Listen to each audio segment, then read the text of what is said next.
নম্বর হলো আমরা মুনাফিকি বাদ দেব। রাজি আছি তো ইনশাআল্লাহ? রাজি আছি তো ইনশাআল্লাহ? বোনকে সম্পদ বুঝায় দেয় না, নামাজ পড়তে পড়তে কপাল কালো বানায় ফেলে। আমার মা বোন এখানে অনেকে বসে আছেন, মায়ের আমার খুব খুশি এখন এই মুহূর্তে, কারণ হুজুর আমারও ভাই এখানে বসে আছে, আমার সম্পত্তি বুঝায় দেয় নাই। এটা ভালো করে কর। এটা আমার দেশের একটা জাতীয় রোগ। এটা বোনদের আবার সম্পদ দিতে হবে নাকি? এই একটা ট্র্যাডিশন মনে হয় রাজশাহী অঞ্চলে নাই। আসতে বলবেন না, আছে না নাই? আছে। বোন আবার সম্পদ নেবে কেন? বোন কেন জায়গা নিতে আসে? বোনের সঙ্গে রূঢ় আচরণ করা হয়, অথচ কোরআনের সূরা নিসা বলে দিচ্ছে লিযযাকারি মিসলু হাযযিল উনসাইন ইউসিকুমুল্লাহু ফি আওলাদিকুম।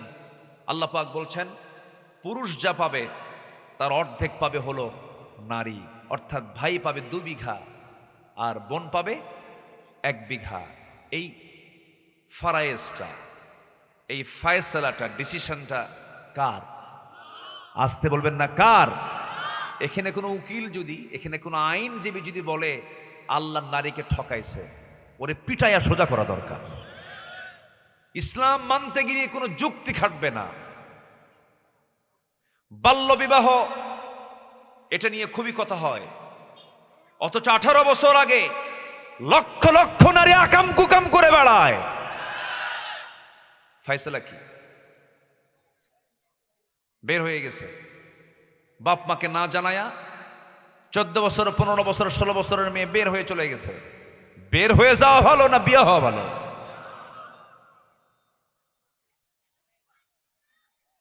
ইসলাম যুক্তিতে চলবে না, যুক্তি শয়তান দেয়, ইসলাম দলিল দেয়। ইসলাম কি? দলিল। কোরআন যা বলেছে এর উপরে প্রশ্ন করাও জায়েজ নাই, কারণ কোরআন তারই নাজিল করা কিতাব, যিনি আকাশের মালিক। উনি ভালো জানেন, কল্যাণ উনি বুঝেন, বান্দার কল্যাণ কোন আইনে উনি ভালো করে জানেন, এজন্য তিনি আইনটা দিয়েছেন। আমার নবী আম্মা জান আয়েশা সিদ্দিকা রাদিয়াল্লাহু আনহাকে বিয়ে করেছেন, তাকে স্ত্রী হিসাবে নিজের ঘরে এনেছেন 13 বছর বয়সে। কত বছর বয়সে বলেন? 13 বছর বয়সে। আপনি যদি বলেন যে এই বাল্য বয়সের চলবে না, হবে না, আপনি নবীর বিরুদ্ধে কথা বলে ফেললেন। আপনি কি জবাব দিবেন? আপনি বলেন, জবাব দিতে পারবেন না। সম্মানিত বন্ধুগণ, আজকে বিবাহকে ডিসকারেজ করা হয়। এত আগে বিয়ে কেন? অনার্স ফাইনাল ইয়ারটা পার করুক, মাস্টার্স পার করুক, বয়স মাত্র 34 বছর। বয়স মাত্র কত? 34 বছর। রাগ করতেছেন নাকি? রাগ করতেছেন? আচ্ছা, ক্যারিয়ার আগে না চরিত্র আগে? ভালো করে বলেন, ক্যারিয়ার আগে না চরিত্র আগে? আগে চরিত্র। when character lost is everything lost। যখন কারো চরিত্র যায় তার সব চলে যায়। এজন্য পরিবারকে সংরক্ষণশীল হতে হবে। ছেলে মেয়ে সবাইকে নিয়ে ইসলামী অনুশাসন মেনে চলতে হবে। আজকে পশ্চিমাদের সবচাইতে বড় ষড়যন্ত্র হলো মুসলিম পরিবারের মেয়েদেরকে আজকে উলঙ্গ করে ঘর থেকে বের করে দিয়েছে তারা। এটা বড় দুঃখের বিষয়।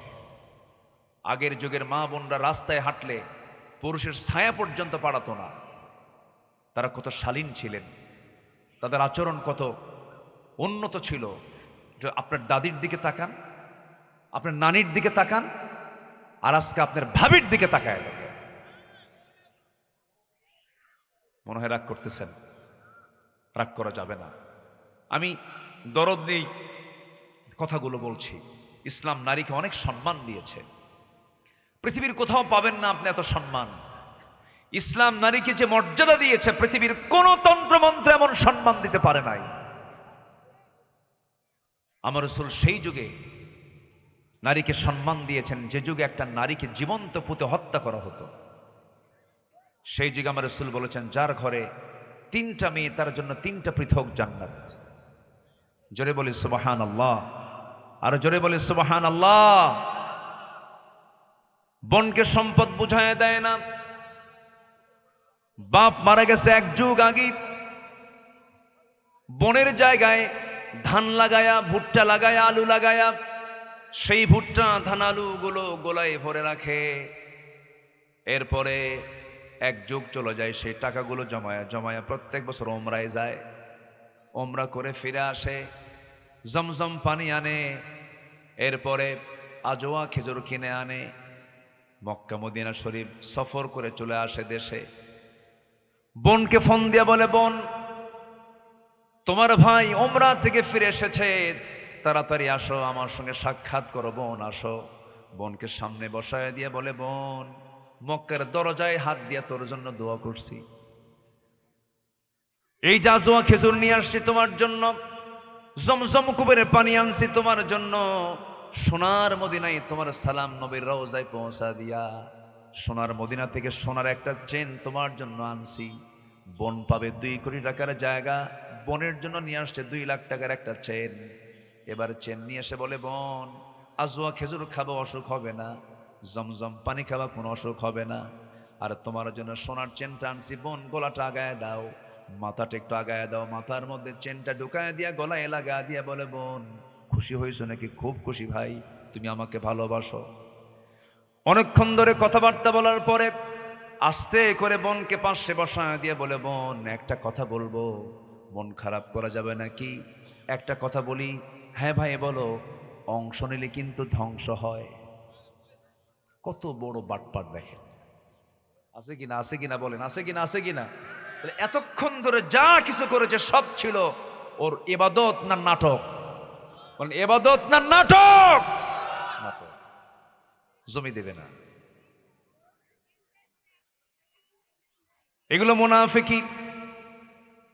এই সমস্ত আচরণ করলে পরে আল্লাহর দরবারে কোনো কিছুই মঞ্জুর হবে না। যার যা প্রাপ্য বুঝাইয়া দিতে হবে, যার যা অধিকার তা ফেরত দিতে হবে। আপনি ভাবতেছেন নামাজ পড়ে কপাল কালো বানায় জান্নাত নেবেন, বাপ মা খুশি না হবে না কাম। বহু বড় বড় কর্মকর্তা আছে, বড় বড় অফিসার আছেন, আমার এই 2 চোখ সাক্ষী। গাজীপুরে আমি কিছু বৃদ্ধাশ্রম সফর করেছি সম্প্রতি। শত শত বৃদ্ধ বৃদ্ধা সেখানে মানুষ, বৃদ্ধ বৃদ্ধা বাপ মা সে জায়গায় পড়ে আছে। ছেলে বড় অফিসার, প্রবাসী, ইঞ্জিনিয়ার, শিল্পপতি, ডিওএইচএস বাসা, বাড়িধারা, গুলশান, বনানী, এই সমস্ত বিজাত এলাকার তারা বাসিন্দা, সেখানে তারা থাকে। বৃদ্ধ বৃদ্ধা বাপ মাকে বৃদ্ধাশ্রমে রেখে এসেছে। আমি একজনকে প্রশ্ন করলাম, বুড়া মা আপনি এই জায়গায় একাকী কেন, একাকিনী নিঃসঙ্গিনী কেন, আপনার কি ছেলে মেয়ে নাই? বলে বাবা সবই আছে, কিন্তু দেখার তো সময় নেই, তারা আমাদেরকে দেখতে পারে না। মাসে মাসে টাকা পাঠায় দেয়, এই জায়গায় আমাদের থাকার জায়গা হয়ে গেছে, তাদের ঘরে আমাদের জায়গা নাই। আমার বন্ধুগণ, যেই শিক্ষা দিয়া, যেই সমাজ একটা বৃদ্ধ পিতামাতার পাশে সন্তানকে রাখাকে জরুরি মনে করে না, সেই শিক্ষা নয়, সেই শিক্ষার মুখে আমরা থুতু মারি। কি কি ঠিক কিনা, ঠিক কিনা?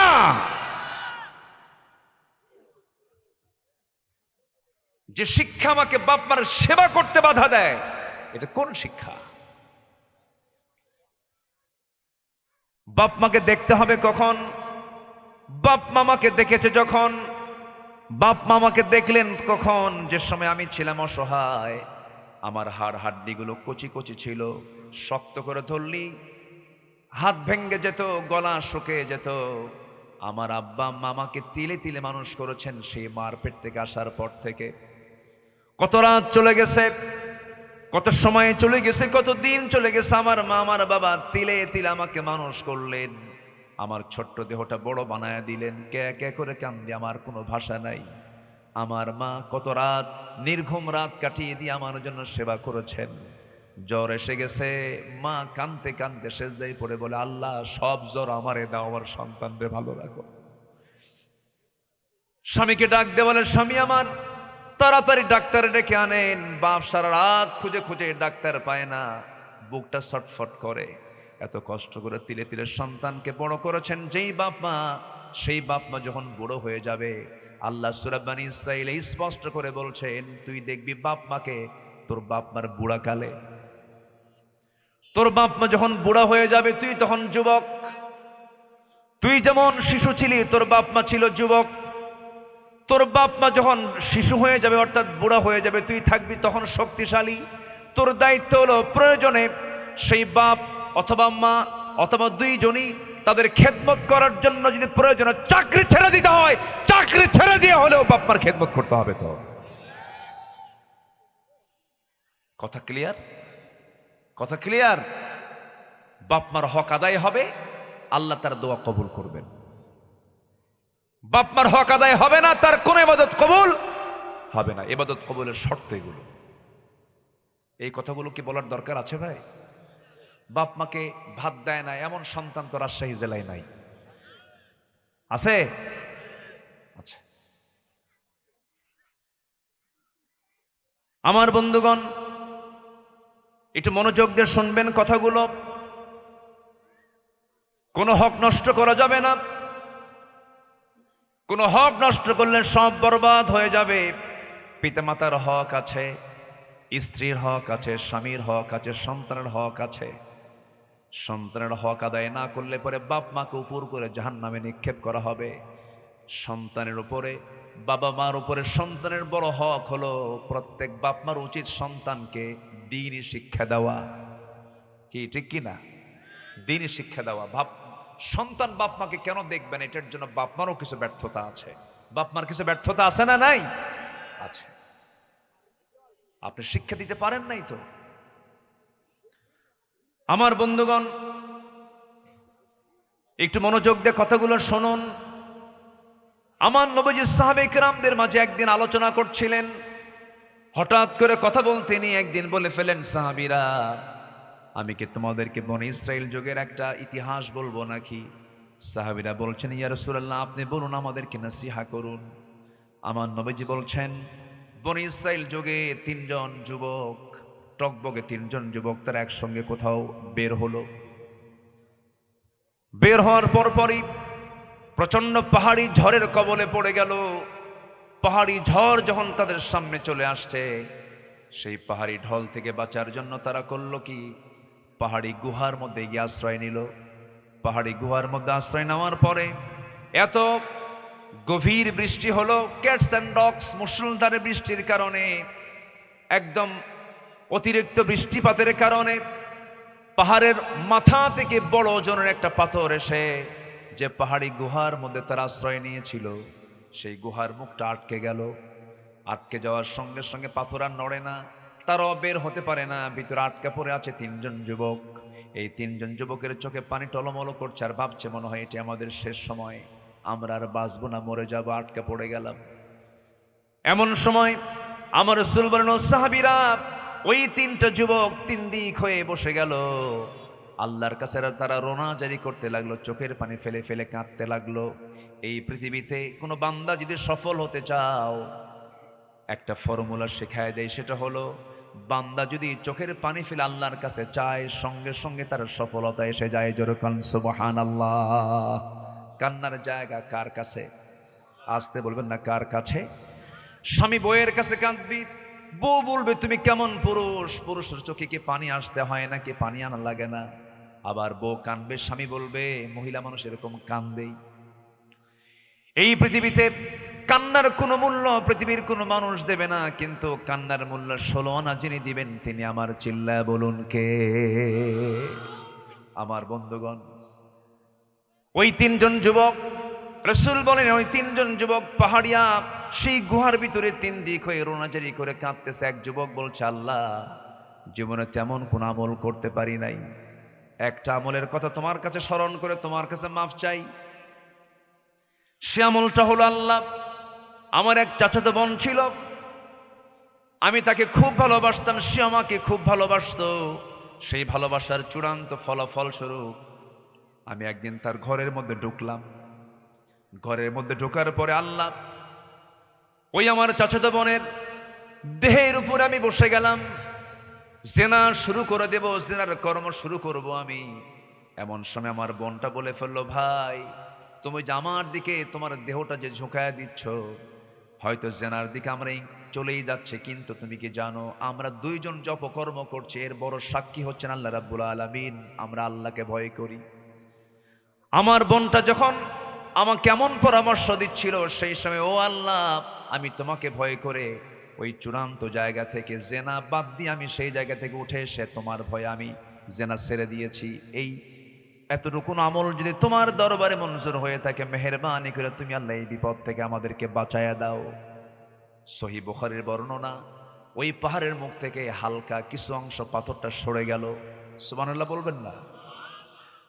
আরেকজন যুবক দোয়া করে, আল্লাহ জীবনে তেমন কোন আমল করতে পারি নাই, কিন্তু কোন এক লেবার আমার কাছে কাজের জন্য আসে, সেই শ্রমিক সকাল থেকে সন্ধ্যা পর্যন্ত আমার কাছে কাজ করার পর তার পেমেন্ট আমি দেব, কিন্তু পেমেন্ট না নিয়ে সে চলে যায়, পারিশ্রমিক আমি তাকে দিতে পারি নাই। কয়েক বছরও চলে গেল, কিন্তু আমি তার টাকাটাকে ফেলে রাখি নাই। আমি তার টাকা দিয়ে আমি ছাগল কিনেছিলাম, সে ছাগল থেকে ছাগলের পাল পর্যন্ত হয়ে গিয়েছিল, বেশ কিছু ছাগল হয়ে গিয়েছিল। বহুদিন পর যখন সে আমার কাছে সেই টাকা চাইতে আসলো, আমি তাকে টাকাটা না দিয়া পুরা ছাগল পালটা আমি তার হাতে দিয়ে দিয়েছি।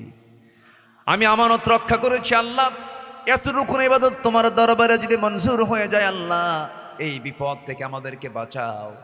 হাদিসের বর্ণনার সঙ্গে সঙ্গে সেই পাহাড়ের মুখ থেকে পাথরটা আরেকটু সরে গেল।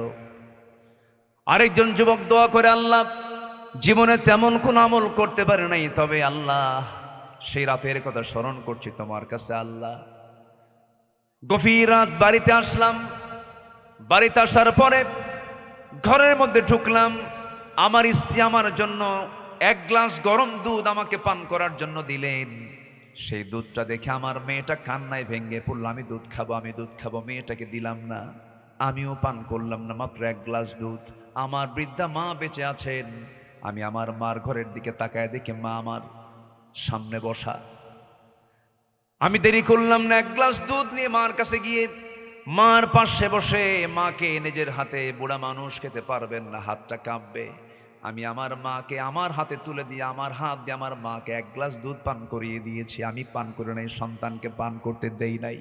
আল্লাহ এতটুকুন খেদমত তোমার যদি পছন্দ হয়, এই বিপদ থেকে তুমি আল্লাহ আমাদের বাঁচাইয়া দাও। হাদিসের বর্ণনা, রাসূল বলেন, সাহাবীরা শোনো, বনী ইসরাইলের ওই তিন যুবক, তিনজন তিন দিক হয়ে যখন এই দোয়াটা যখন করলো, তৃতীয় যুবকের দোয়া কবুল হয়ে টোটাল পাথরটা মুখ থেকে সরে গেল। তিন যুবক সেই বিপদ থেকে আল্লাহ পাক তাদেরকে বাঁচায়া দিলেন। জোরে কোন সুবহানাল্লাহ।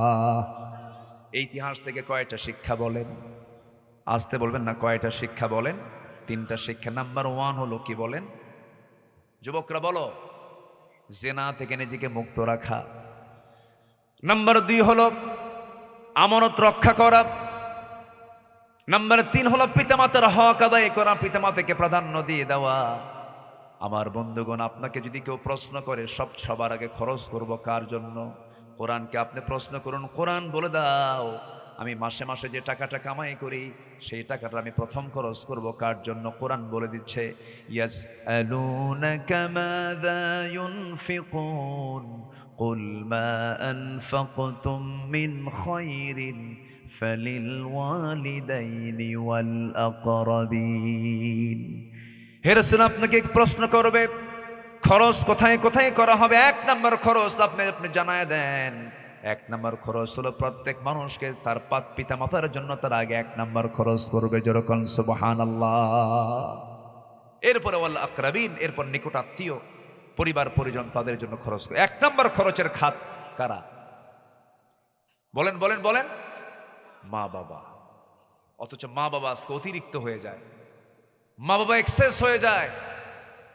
মা বাবা অনেক সময় কিছু কিছু পরিবারে এতটাই অতিরিক্ত হয়ে যায়, বাপ মা লজ্জায় কথা বলতে পারেন না।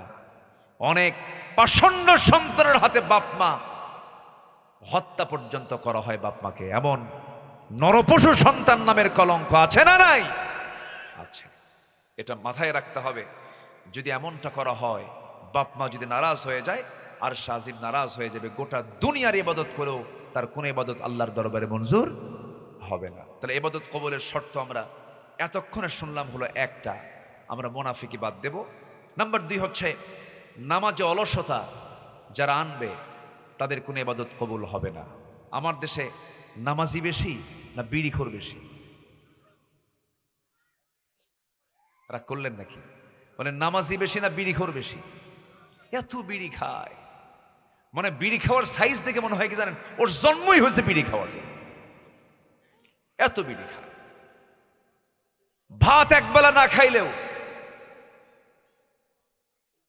বিড়ি মিস নাই, বিড়ি খাবেই, এত বিড়ি খায়। এই তামাকের আবাদ হয় রাজশাহীতে, নাই রাজশাহীতে তামাকের আবাদ মনে হয় না।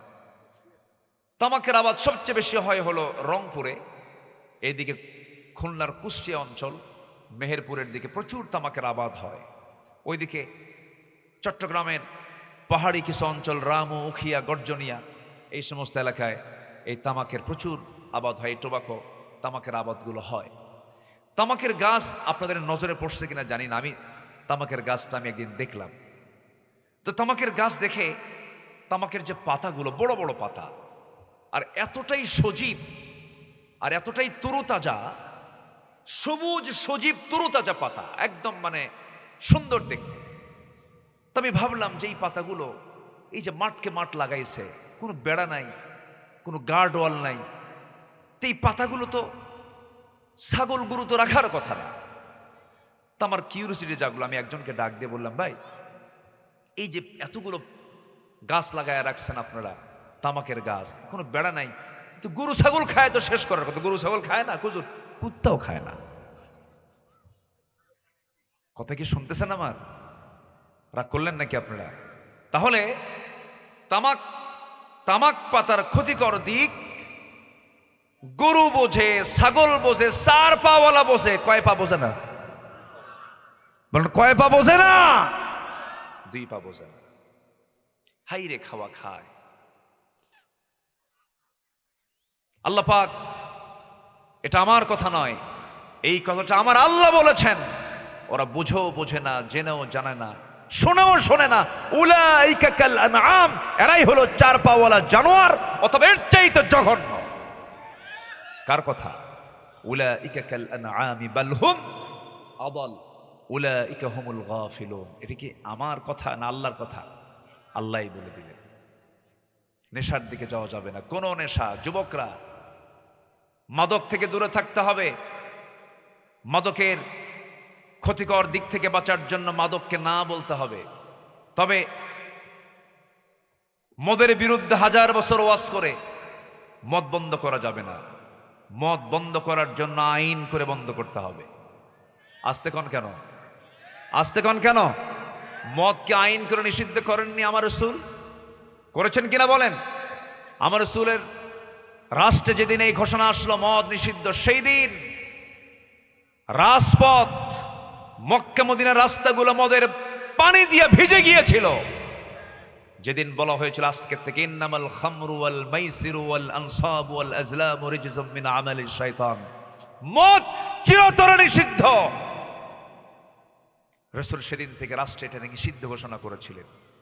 আমরা বড় ভাগ্যবান, আমাদের রাষ্ট্রে আমরা মদকে আইন আকারে পাশ করেছি, আলহামদুলিল্লাহ। আলহামদুলিল্লাহ কইছেন নাকি আপনারা? কি বলতে হবে বলেন? আরো জোরে কন। শোনেন, মদের দোকান তো রাজশাহীতে নাই। আছে মদের দোকান আছে, তবে কাস্টমার নাই। কাস্টমারও আছে, তাহলে মদের দোকানও আছে, কাস্টমারও আছে। আচ্ছা বলেন তো, যারা মদের দোকানদারি করে আর যারা মদ খায়, তারা কি কখনো চাবে যে কোরআন শরীফের ওই আয়াতটা, যে আয়াতে আল্লাহ পাক মদ নিষিদ্ধ করেছেন, ওই আইন এই দেশে কায়েম হোক? ওরা কখনো চাবে? আস্তে, ওরা কখনো চাবে? গোটা পৃথিবীব্যাপী মাদক ব্যবসার মূল্য বছরে হচ্ছে $321 বিলিয়ন। মাদকে। অস্ত্র ব্যবসা $100 বিলিয়ন বার্ষিক। পতিতা ব্যবসা হলো $400 বিলিয়ন। জুয়ার ব্যবসা হলো পৃথিবীব্যাপী প্রতি বছর $110 বিলিয়ন বার্ষিক গড়, বার্ষিক প্রায় এক বছরে। অবৈধ সোনা কারবারি $100 billion. Computer games, casino, free fire, PUBG. দেখেন যুবকরা হাসতেছে, কিন্তু সব বোঝে। এই সমস্ত কারবারে এটার বিজনেস হয় প্রায় $54 বিলিয়ন। এই মাদক, মদ, অস্ত্র, পতিতা, জুয়া, কম্পিউটার গেমস বাণিজ্যের বার্ষিক বাজার মূল্য প্রায় $2685 বিলিয়ন। এই আন্তর্জাতিক অবৈধ ব্যবসার সঙ্গে জড়িত আমার দেশেও আছে না নাই? আসতে বলবেন না, আছে না নাই? এরা কি কখনো চাবে যে ইসলাম কায়েম হোক? এরা চাবে? এরা চাবে? চাবে না। বিশ্বব্যাপী ইসলামের বিরুদ্ধে অবস্থান কেন? ইসলামের বিরুদ্ধে যুদ্ধ কেন? তাদের এই সমস্ত রমরমা বাণিজ্য তাদের কি হয়ে যাবে? বন্ধ হয়ে যাবে। কিন্তু বন্ধ হয়ে যাবে, ওরা ওই চিন্তায় বিরোধিতা করবে। আর আমরা যারা চাই না, আমরা কি বসে থাকবো? আমাদের কাজ আছে না নাই? আমাদের কাজ আছে না নাই? আমাদের কাজ হলো সকল প্রকার অন্যায় কাজকে সমাজ থেকে উৎখাত করতে হবে। এর জন্য চেষ্টা করতে হবে, সংগ্রাম করতে হবে। আমি জিতি বা হারি, আমার কাজ আমাকে চালিয়ে যেতে হবে। প্রয়োজনে রাজপথে জীবন দিতে হবে আল্লাহর পথে। রাজি আছেন কারা কারা? হাত উঁচু করে দেখান মুসলমান।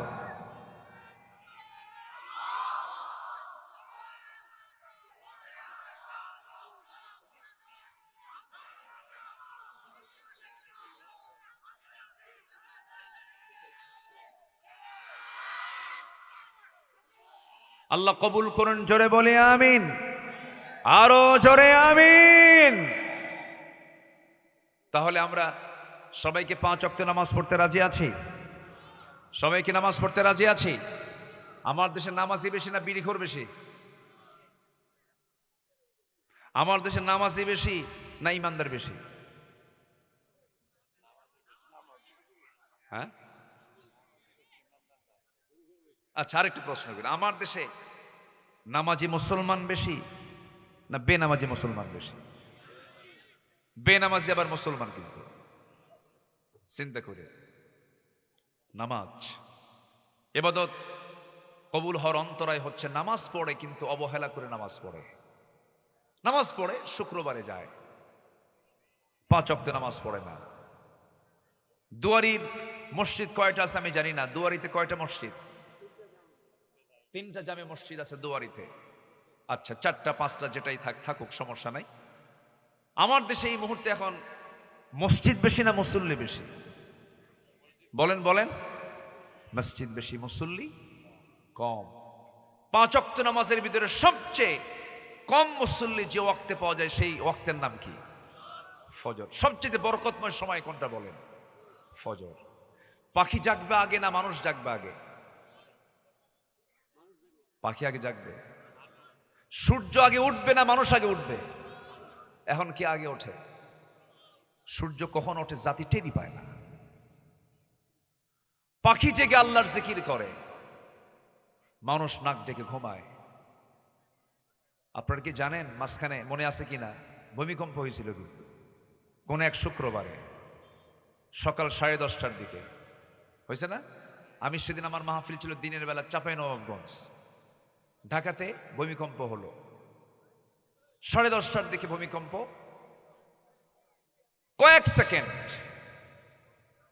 কয়েক সেকেন্ডের ব্যবধানে বিল্ডিং কোন বিল্ডিং এ, ঢাকার ম্যাক্সিমাম বিল্ডিং এ একটা লোক নাই। সব যেদিক থেকে পারতেছে সব রাস্তায় দাঁড়ায় গেছে। কারো গায়ে কি কাপড় চোপড় ছিল? কাপড় চোপড় ছিল না, সব রাস্তায় দাঁড়ায় গেছে। কার ভয়ে? আল্লাহর ভয়ে। কি কোন আপনি? মরার ভয়। মরার ভয় না করে আল্লাহর ভয়ে যদি বের হতো, তখন কি 10:30টায় বের হয় না ফজরে বের হয়? ফজরে বের হতো। নামাজ পড়ে না। আমার বন্ধুগণ, নামাজ অবহেলা করা যাবে না। বাবা এই যে কথা বলা যাবে না বাবা, এখানে কথা বললে তো ওয়াজ করতে পারবো না। একটু বসো, তোমরা বসো। আমার বন্ধুগণ, 5 ওয়াক্ত নামাজ পড়তে হবে, নামাজ ছেড়ে দেওয়া যাবে না। দুয়ারির ভাইদেরকে আমি বলে যাচ্ছি, আপনার ফজরের মুসল্লি যদি জোহরের চাইতে বেশি হয়, আসর মাগরিব এশারের চাইতে ফজরের মুসল্লি যদি বেড়ে যায়, আমি আজকে এখানে একটা হলফ করে যাচ্ছি, আমি শপথ বলে যাচ্ছি, আমি একটা চূড়ান্ত হলফ করে বলতে চাই, যেদিন দুয়ারের মসজিদগুলো আসর মাগরিব এশা জোহরের চাইতে ফজরের মুসল্লি মসজিদ কানায় কানায় ভরে যাবে, আল্লাহর কসম এই গ্রাম থেকে মাদক নেশা বেপর্দার সমস্ত সুদের কারবার সব বন্ধ হয়ে যাবে। এটাই বাস্তব। নামাজ তো নাই, জুমার নামাজে কিছু মুসল্লি চলে আসে, জুমার নামাজের গড় হিসাব যদি করা হয় মাত্র 15% মানুষ এই দেশে নামাজ পড়ে, আর 5 ওয়াক্ত নামাজ পড়ার মুসল্লি মাত্র হলো 5 জন, 100 জনে 5 জন। নামাজ নাই। আমার বন্ধুগণ, এমন চিত্র তৈরি হতো না। এমন চিত্র কেন চিত্রায়িত হয়েছে? যদি এমনটা হতো, রাষ্ট্রীয় পর্যায়ে যদি নামাজটা কায়েম হয়ে যেত, আজকে 5% লোক বেনামাজি থাকতো, 95% মানুষ নামাজি হয়ে যেত। 54 বছরের ইতিহাসে পার্লামেন্টে একটা বিষয় আমাকে খুব আকৃষ্ট করেছে। মেজর হাফিজ বীর বিক্রম, তিনি সংসদের স্পিকার নির্বাচিত হয়েছেন। ওনাকে কোন এক মন্ত্রী বললেন যে আপনি যদি আমাকে অনুমতি দেন তাহলে নামাজের আগে এই বিলটা পাশ করতে পারি। মেজর হাফিজ সাহেব বলেছিলেন, এর উত্তরে বললেন যে না, বিল পরে পাশ হবে, নামাজ আগে আদায় হবে। আমরা এই কথার সঙ্গে আরেকটা সুর মিলাইয়া দিতে চাই। এমন একদিন বাংলাদেশে আসুক, পার্লামেন্টে কণ্ঠ ভোটে জাহান্নাম থেকে বাঁচার জন্য, জাতির জন্য নামাজের আইন পাশ করে ফেলতে হবে। আল্লাহ পাক এমন দিন আমার দেশের জন্য কবুল করে নেন। জোরে বলি আল্লাহুম্মা আমিন। জাহান্নাম থেকে বাঁচার জন্য 1 নম্বর কাজ 5 ওয়াক্ত নামাজ। সবাইকে পড়তে রাজি আছেন? সবাইকে 5 ওয়াক্ত নামাজ পড়তে রাজি আছেন? আল্লাহ কবুল করুন। জোরে বলি আমিন। আমার বন্ধুগণ, একটু কান লাগাবেন, কোরআনকে প্রশ্ন করুন। কোরআন বলো তো, জাহান্নামে যাবার 1 নম্বর কারণ কি? আল্লাহ পাক কোন বান্দাকে সবচেয়ে বেশি শাস্তি দিবেন? 2 জায়গায় মহান রব্বুল আলামিন বলেন। সূরা মারিয়ামে একটা জায়গায় বলেছেন, সূরা মুদ্দাসসির আরেক জায়গায় বলেছেন, ফাখালাফা মিন বা'দিহিম খালফুন আদাউস সালাতা ওয়াত্তাবাউশ শাহাওয়াত ফাসাউফা ইয়ালকাউনা গায়্যা। আরেক জায়গায় বলছেন, মা সালাকাকুম ফি সাকার ক্বালু লাম নাকু মিনাল মুসাল্লিন। ও জাহান্নামীরা, তোমার আজকে জাহান্নামে কেন? জাহান্নামীরা বলবে, আজান শুনেছি কিন্তু নামাজে হাজির হই না, এই জন্য আজকে আমরা জাহান্নামে। আর আরেক জায়গায় বলছেন, আমি সেই সমস্ত বান্দাগুলোকে শুধু জাহান্নাম নয়, জাহান্নামের গর্তের মধ্যে আমি তাদেরকে ফেলে দেব, যে সমস্ত বান্দাগুলো নামাজকে নষ্ট করে ফেলেছে, নামাজকে বরবাদ করে ফেলেছে, ওই সমস্ত বান্দাগুলোকে শুধু জাহান্নাম দেব না, জাহান্নামের গর্তের মধ্যে ফেলে দেব। এই জন্য আমার বন্ধুগণ, কিয়ামতের দিন প্রথম প্রশ্ন হবে কি সম্পর্কে? বলেন বলেন বলেন বলেন, কি সম্পর্কে হবে? নামাজ সম্পর্কে। এই জন্য প্রত্যেক পরিবারের প্রথম কাজ হবে, আগে জবাবদিহি করতে হবে। পরিবারের সকল মানুষের সামনে থেকে জবাব নিতে হবে। যিনি পরিবারের যিনি দায়িত্বশীল, 1 নাম্বার, স্কুলে যাও না নামাজ পড়ো? বলেন বলেন বলেন বলেন বলেন। আগে নামাজের জবাবদিহিতা নিতে হবে। আপনি স্বামী, স্ত্রী আপনার দায়িত্বে আছেন, নামাজের কথা বলবেন। আপনি বাবা, সন্তানকে নামাজের কথা বলবেন। আমার বন্ধুগণ, প্রত্যেকটা পরিবারে যদি নামাজের ব্যাপারে যদি জবাব দিতে থাকে, পরিবারটা জান্নাতের টুকরা হয়ে যাবে। টাকা পয়সাই বড় রিজেকের চাবি, রিজেকের মাধ্যম নয়। রিজেক মানে টাকা পয়সা মনে করবো তা নয়। টাকা পয়সা থাকলেই যে সুখী মানুষ হয়ে গেছে তাও নয়। হাজার হাজার কোটি টাকার মালিক কিন্তু শান্তি নাই, এমন পরিবার আছে না নাই? আছে না নাই? হাজার হাজার কোটি টাকার মালিক পালায়া রাস্তা পাচ্ছে না। নৌকায় গিয়ে হাজির হয়ে গেছে, নৌকায় পালায় যাচ্ছে আইনমন্ত্রীকে নিয়ে। কোস্টগার্ড ধরে ফেলেছে। আইনমন্ত্রীকে বলে, স্যার চিনছি, চলেন থানায় চলেন। আমি কি একা আসছি? আমি তো জামাতের সাথে আসছি। কে কই যে বসে আছে নৌকার কোনায়, কে চেনা যায় না তো? চিন্তা করেন, চেনাই যাচ্ছে না। মাথার চুল কালো বানাইছে, দাড়ি মোছ সব কাটা, সাদা পাঞ্জাবি সাদা পায়জামা খুইলা, লুঙ্গি পইরা, গেঞ্জি একখান গায়ে দিয়া মাঝি হয়ে বসে আছে। বলতেছে ওটা কে, ভালো করে দেখো ওটাই দরবেশ। কথা বোঝেন নাই? হাজার হাজার কোটি টাকার মালিক।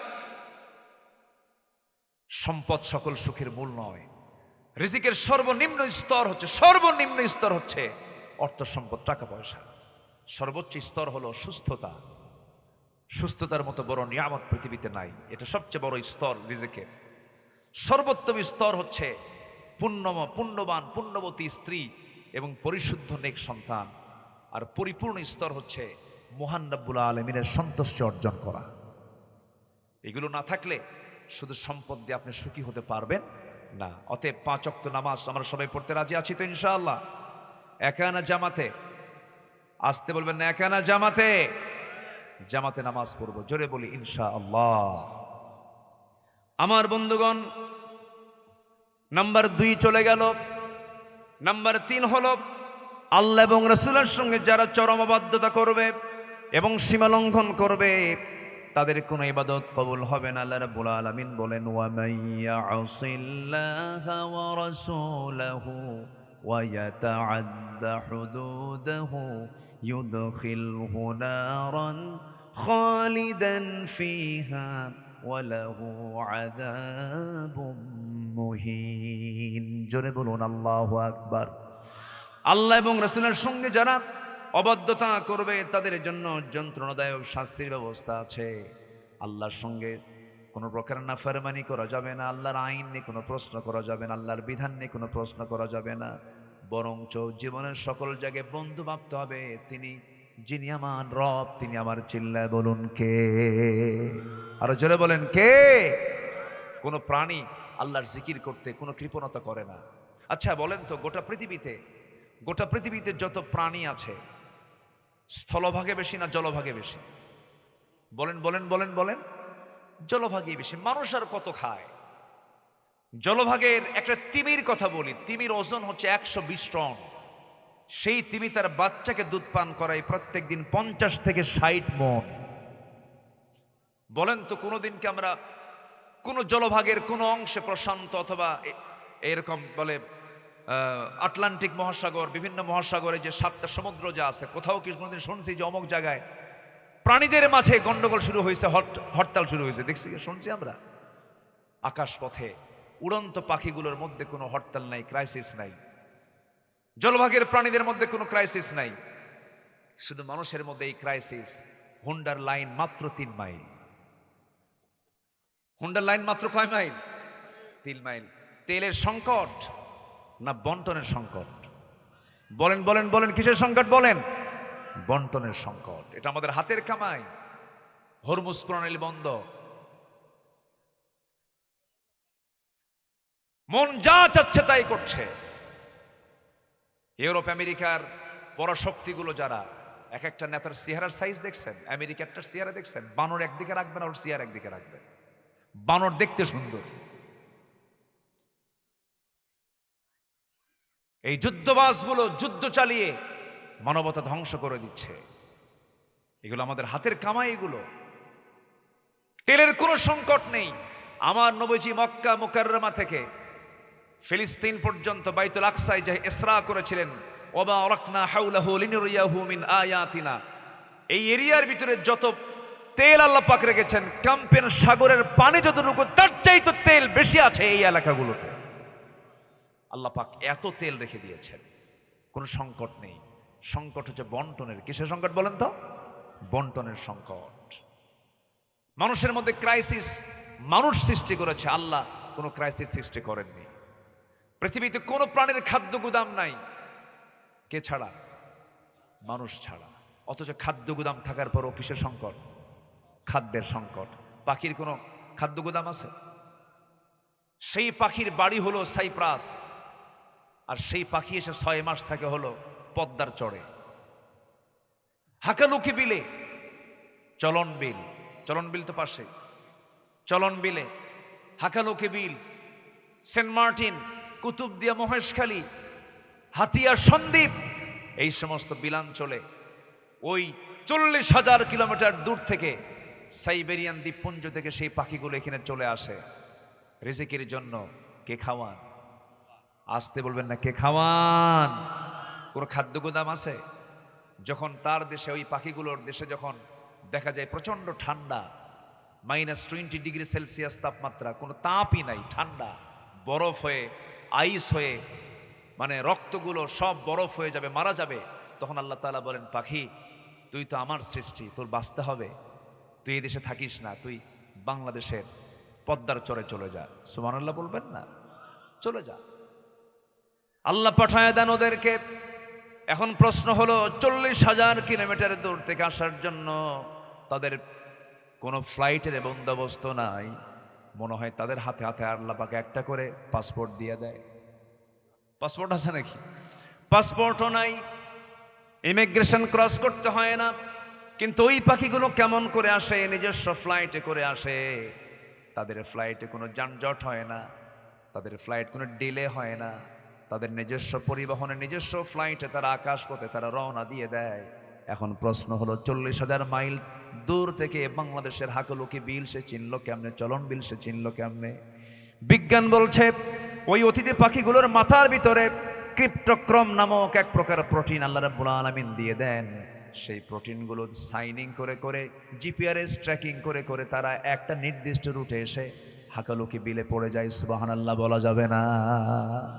আরো সহজ হবে, আমার দেশে যারা কবুতর লালন পালন করেন, কবুতর যারা বাড়ির ছাদে পালেন, গ্রামের বাড়িতে যারা পালেন, ওই কবুতর, এক কবুতরওয়ালা 10 বার বিক্রি করার পরেও কবুতর যায় না। পটিয়ার বাড়ি, পটিয়া থেকে রাজশাহী বাড়ি, পটিয়াতে বিক্রি করতে গেছে হলো কবুতর। এই 20-30 মাইল দূরে পটিয়ার বাজারে কবুতর বিক্রি করে আসছে। কবুতর বিক্রিকে বাড়িতে আসার আগ দেই তার কবুতরটা তার বাড়িতে এসে হাজির। এক কবুতর 14 বার বেছে। এই আসেন, এরকম রেকর্ড আছে না নাই বলেন? তাহলে এই যে 30 মাইল দূরে আপনি বিক্রি করে আসলেন, আপনি নিয়ে গেলেন স্থলপথে, সাইকেলে করে নিয়ে গেলেন কবুতর বিক্রি করার জন্য। সেই কবুতর ওখানে বিক্রি হওয়ার পর, বিক্রিত কবুতর ক্রেতা কিনে ছেড়ে দেওয়ার পর শুধু আকাশে উঠছে আর দেখছে কই আমার মালিকের বাড়ি, মারছে দৌড়।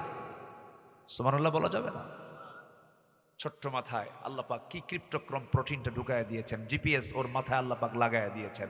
মালিকের বাড়ি কোথায় সে চিনতে পারে। জোরে বল সুবহানাল্লাহ। পেরেগ্রিন ফ্যালকন নামে একটা পাখি আছে। সেই পাখিটা আকাশে যখন উঠতে নেয়, তার ওড়ার গতি হলো, তার যাওয়ার গতি হলো ঘন্টায় 400 কিলোমিটার। ঘন্টায় কত বলেন? 400 কিলোমিটার। 400 কিলোমিটার বেগে সে উঠতে পারে আকাশে। লাঞ্চ তো ব্লাস্ট হয়ে যাওয়ার কথা, লাঞ্চ ফুসফুস তো সব ফেটে যাওয়ার কথা, কিন্তু তা হয় না কেন? ওই পাখিটার নাকের ভিতরে শক্ত হাড়ের ট্যাপ আল্লাহ পাক লাগায় দিয়েছেন। যখন তার গতি বাড়তে থাকে, ট্যাপটা আস্তে করে বাইরে বের করে দেয়। শক্ত হাড়ের ট্যাপ, বাতাস তীব্র গতিতে এসে আগের ট্যাপে লাগে। বাতাসের গতি কমে যাওয়ার পর আস্তে করে সে তার বাতাসটা লাংসের মধ্যে নিয়ে নিয়ে আল্লাহর জিকির করতে করতে আকাশে ওড়ে। যেরকম সুবহানাল্লাহ। পাখি থেকে বিমান না বিমান থেকে পাখি? হ্যাঁ, জোরে বলেন, বিমান থেকে পাখি না পাখি থেকে বিমান? পাখি থেকে বিমান। আল্লাহু আকবার। এই পেরেগ্রিন ফ্যালকনের এই হাড়ের ট্যাপ, এটার ঠিক এই ডিভাইসটা নিয়ে আধুনিক বিমানের সংযোগ দেওয়া হয়েছে। আওয়ালাম ইয়ারা ইলা তাইরি ফাওকাহুম সাফাত ইয়াকবিদন কুল্লু কদ আলিমা সালাতাহু ওয়া তাসবিহাহু। প্রত্যেকটা পাখি, প্রত্যেকটা প্রাণী আল্লাহর জিকির 16 আনা করে। শুধু করে না কে? মানুষ।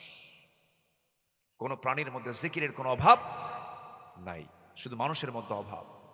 কালিলাম মা তাশকুরুন কালিলাম মা তাযাক্কারুন। তোমরা অল্প সংখ্যক লোক জিকির করো, অল্প সংখ্যক লোকই তোমরা শুকর আদায় করো। সম্মানিত ভাইয়ের, এই জন্য জীবনের সকল জায়গায় আমরা আনুগত্য করব কার? আসতে বলবেন না, কার? আল্লাহর আনুগত্য করব। সফলতার শর্ত হচ্ছে, এবার কবুলের শর্ত হচ্ছে আনুগত্য 16 আনা করব। আমরা কোনো জায়গায় আমরা নাফরমানি করব না। নাম্বার 4 হলো, আল্লাহর সঙ্গে শিরিক করলে পরে কোনো ইবাদত কবুল হবে না।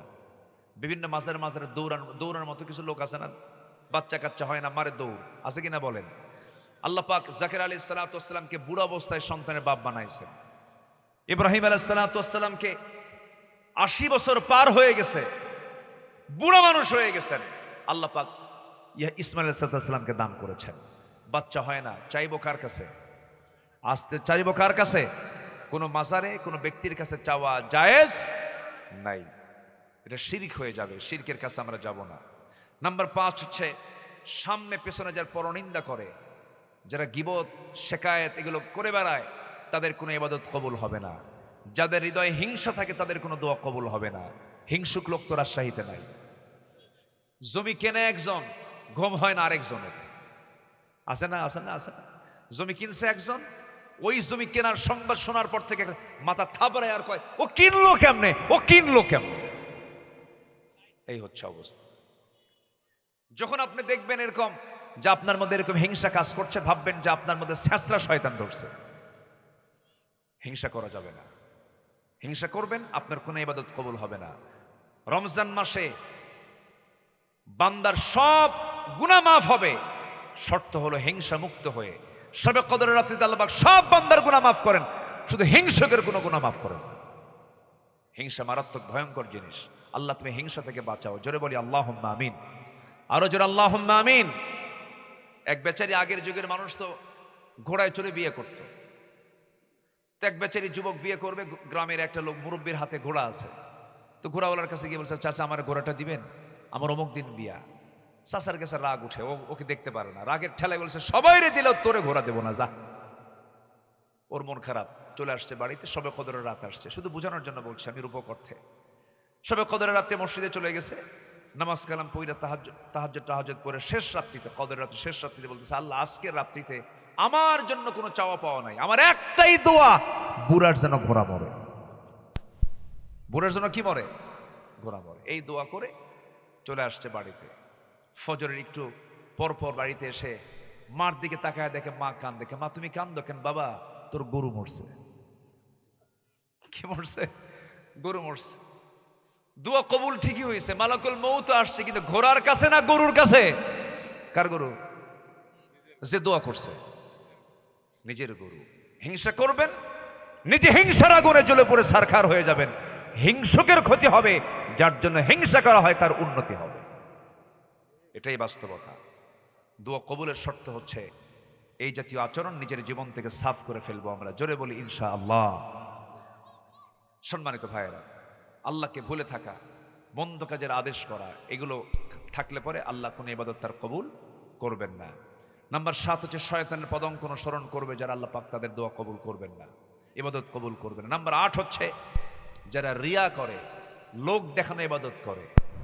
দান করছে অথবা দান করবে, তার আগেই বলে শোনো আমি এই টাকাটা দেব, কিন্তু এমন ভাবে হাইলাইট করবা যেন আমারে বুঝায় যে আমি একখান দানবীর। এরকম লোক আছে কিনা বলে? আসতে বলবেন না, আছে না? নাই, আছে।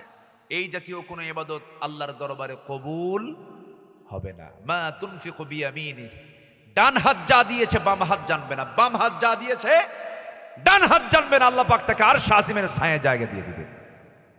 দান হবে গোপনে। দান হবে কি? গোপনে। এটা উত্তম ইবাদত। প্রকাশ্য দেওয়া জায়েজ, কিন্তু গোপন ইবাদতটা বেশি পছন্দ করেন কে?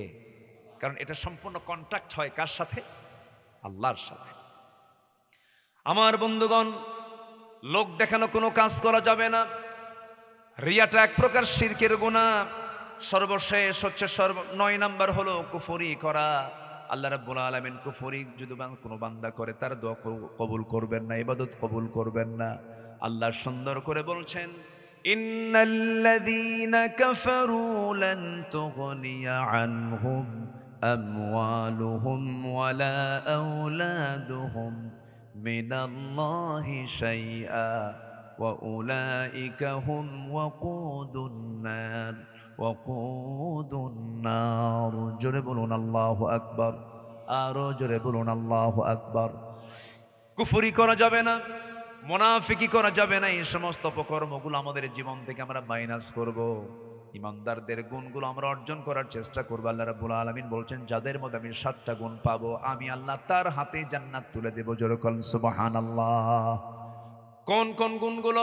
আল্লাহ রাব্বুল আলামিন বলেন, قد أفلح المؤمنون الذين هم في صلاتهم خاشعون والذين هم عن اللغو معرضون والذين هم للزكاة فاعلون والذين هم لفروجهم حافظون। আল্লাহ রাব্বুল আলামিন বলেন, ওই সমস্ত মুমিনদের জন্য আমি জান্নাত রেখে দিয়েছি। নাম্বার 1 যারা খুশুর সাথে নামাজ পড়বে। নাম্বার 2 হলো যারা আজে বাজে কথা থেকে জিহ্বাকে বিশ্রাম দেবে, আজে বাজে কোনো কথা মুখ থেকে বের করবে না। কথা আগে না চিন্তা আগে? বলেন বলেন বলেন, কথা আগে না চিন্তা আগে? চিন্তা আগে। অসংযত কোনো কথা বলবে না। নাম্বার 3 যারা যাকাতটা ঠিক মতো আদায় করবে। নাম্বার 4 যারা লজ্জাস্থানের যারা হেফাজত করবে। নাম্বার 5 হলো যারা ওয়াদা ঠিক রাখবে। নাম্বার 6 হলো যারা আমানত ঠিক রাখবে। নাম্বার 7 হলো নামাজদের শুরু নামাজদের শেষ, যারা নামাজটাকে কন্টিনিউ করবে। আল্লাহ বলছেন এই সমস্ত বান্দাকে আমি আল্লাহ নিজ হাতে তাকে জান্নাত তুলে দেবো। জোরে বলেন সুবহানাল্লাহ। নামাজের ব্যাপারে আমরা খেয়াল রাখবো। ওমরে ফারুক রাদিয়াল্লাহু আনহু নামাজের কি গুরুত্ব দেখেন। তিনি দুনিয়া থেকে বিদায় নিচ্ছেন, তিনি সারা জীবন দোয়া করেছেন, আল্লাহ তুমি আমাকে শহীদি মওত দাও, মদিনা শহরে মৃত্যু দিয়ে দাও। দোয়া কবুল হয়ে গেছে। ফজর নামাজ পড়ানোর জন্য তিনি মসজিদের দিকে বের হয়েছেন। খলিফাতুল মুসলিমিন নামাজ পড়ানোর জন্য তিনি মুসাল্লায় দাঁড়িয়েছেন, নামাজ শুরু করেছেন। প্রথম রাকাত আদায় করেছেন। দ্বিতীয় রাকাতে নামাজ পড়তে নিয়ে হঠাৎ করে এক জালিম আততায়ী এসে তার ডান পাশে এসে তার পেটের মধ্যে বিষাক্ত চাকু ঢুকায় দিয়েছে। নামাজ তিনি আর পড়তে পারলেন না। বাঁচার জন্য চেষ্টা করলেন, বুঝে ওঠার আগেই আবার চাকু বের করে তল পেটে দুবার করে মেরে দিয়েছে চাকু। পেট থেকে ভুঁড়িগুলো বাইরে বের হয়ে আসছে। সেন্সলেস জমিনে পড়ে গেলেন। মুসল্লিরা তাকে ধরে ফেলেছে, জালিমটাকে ধরে ফেলেছে, তাকে গ্রেফতার করে রেখেছে। কয়েক ঘন্টা তার সেন্স নাই। কয়েক ঘন্টা পর যখন ফিরে এলো, তিনি তো নামাজ কমপ্লিট করতে পারেন নাই। সেন্স ফেরার সঙ্গে সঙ্গে তিনি তাকায় দেখেন তার সন্তান আব্দুল্লাহ ইবনে ওমর সামনে বসে ডুকরে ডুকরে কান্দে। ওমরে ফারুক বলছেন, আব্দুল্লাহ কান্দো কেন? কান্নার দিন তো শেষ, হাসতে থাকো, আমাকে হাসি মুখে বিদায় করো। আমার সারা জীবনের দোয়া কবুল হয়ে গেছে। আমি নিশ্চিত আমি শহীদ হতে চলছি, কারণ আমাকে যে আঘাত করেছে সে একজন মাজুসি, অগ্নি পূজক আবু লুলু মাজুসি। আমি নিশ্চিত শহীদের দরজা পেয়ে যাচ্ছি। তুমি আমার জন্য দোয়া করো আব্দুল্লাহ, কান্নাকাটি করো না, কান্নাকাটি থেমে দাও।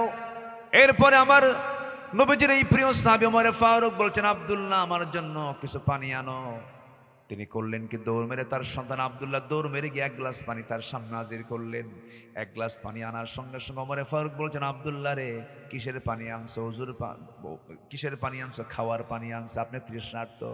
সঙ্গে সঙ্গে ওমর ফারুক বলছেন, শোনো আব্দুল্লাহ, আমার কলেজায় কোনো তৃষ্ণা নাই, আমার কলেজায় কোনো ক্ষুধা নাই, আমার কলেজায় তিল পরিমাণ কোনো পানির প্রয়োজন না। আমার পানির প্রয়োজন হলো নামাজের জন্য। হুজুর পানি এনে দাও। জোরে কোন সুবহানাল্লাহ।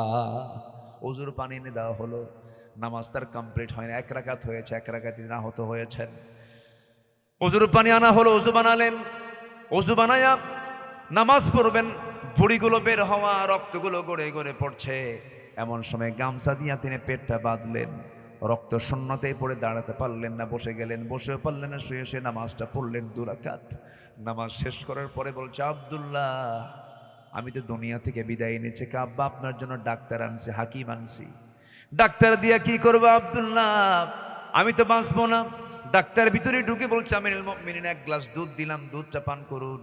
তিনি এক গ্লাস দুধটা হাতের মধ্যে নিয়ে বিসমিল্লাহ বলে পান করলেন, কিন্তু দুধটা পেটে থাকলো না, সব ফুটো দিয়ে নারী ভুড়ি দিয়ে সামনে পেট দিয়ে বের হয়ে গেল। ডাক্তার চিৎকার মেরে বলে, ও আমার ভাইরা, আমরা আমিরকে আমরা হারাচ্ছি। খলিফাতুল মুসলিমিন দুনিয়া থেকে বিদায় নেবেন, আর তাকে বাঁচানোর সম্ভব না। ওমরে ফারুক মুস্কাশি দিয়ে বলে, ডাক্তার রে আমাকে তোরা বাঁচাবি কেমনে? কারণ ওমর তার নাকের মধ্যে জান্নাতের ঘ্রাণ পেতেছে। যেরকম সুবহানাল্লাহ। ডাক্তার তুমি চলে যাও, ঘর থেকে বের হয়ে যাও। ডাক্তার বের হয়ে যাচ্ছি, ওমরে ফারুক লক্ষ্য করে দেখেন তার পাজামার কাপড়টা গিরার নিচে পাজামার কাপড় দেখে বলছেন, ও ডাক্তার এইদিকে আসো, পাজামার কাপড়টা ঠিক করে পড়ো, কারণ কিয়ামতের দিন যার পাজামার কাপড়টা গিরার নিচে চলে যাবে, আল্লাহ রাব্বুল আলামিন তার দিকে কিয়ামতের দিন নজরই দিবেন না, সে জাহান্নামে চলে যাবে, তার ওই অংশটুকু জাহান্নামে যাবে।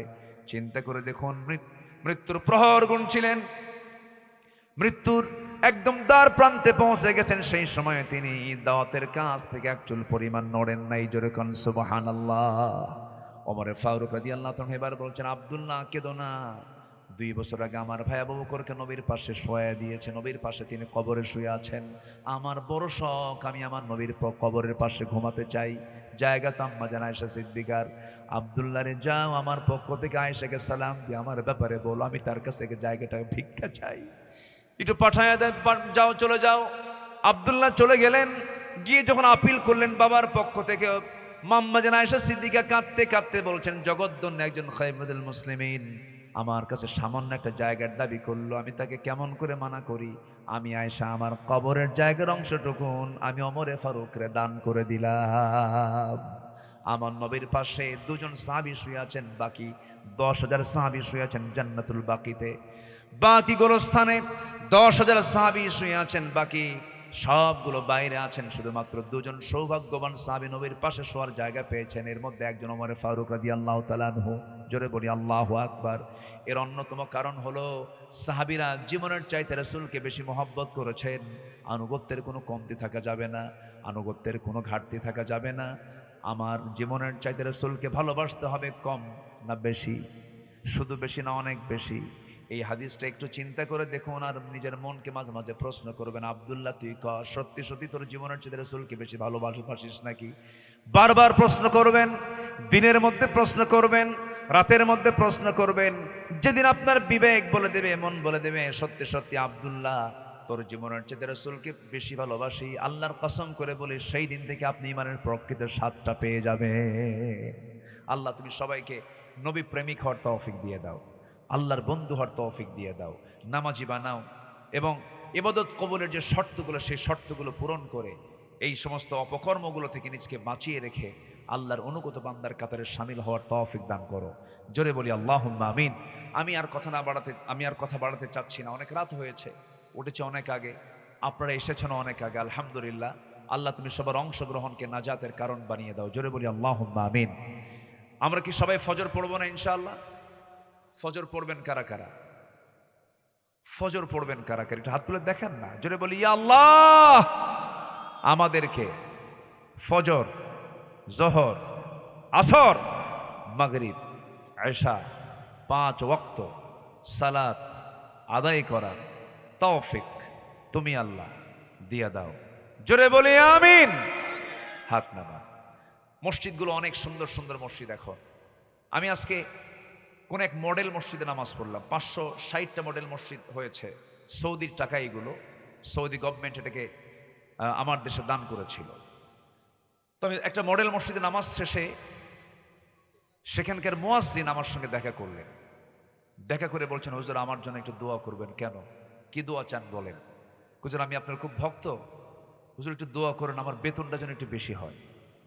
তো বললাম, এত বড় মসজিদ, প্রায় 6-7 কোটি টাকা ব্যয় করে এত বড় একটা মসজিদ বানাইছে, আপনার বেতন কত? হুজুর 6,000। নামাজ পড়তে না শুধু বাজারের কথা মনে হয়, কি দিয়ে বাজার করব? কি কথা কি বুঝতেছেন আমার কথা? বুঝতেছেন? মসজিদের বেতন 7,000 টাকা। আমাকে বললো যে 7,000 টাকা বেতন, খাদেমের বেতন হতে পারে, যাই হোক।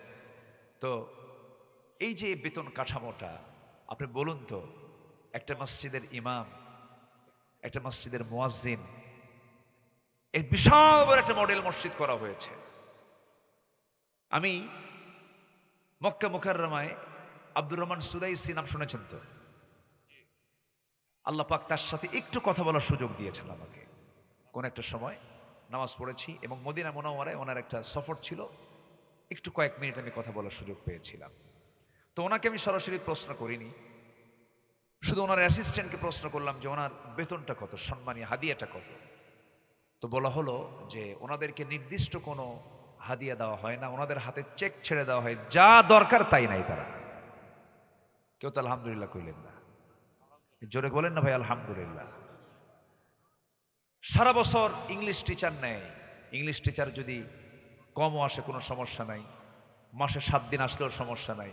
কোরআন শরীফ যিনি পড়াবেন 30 দিন আসেন, 3 মাসে কোরআন তাকে পড়ায় দিয়া কোরআন হাতে তুলে দেন, 3 মাসে কোনো বেতন টেতন না দিয়ে একদিন বলে, হুজুর আমার ছেলে তো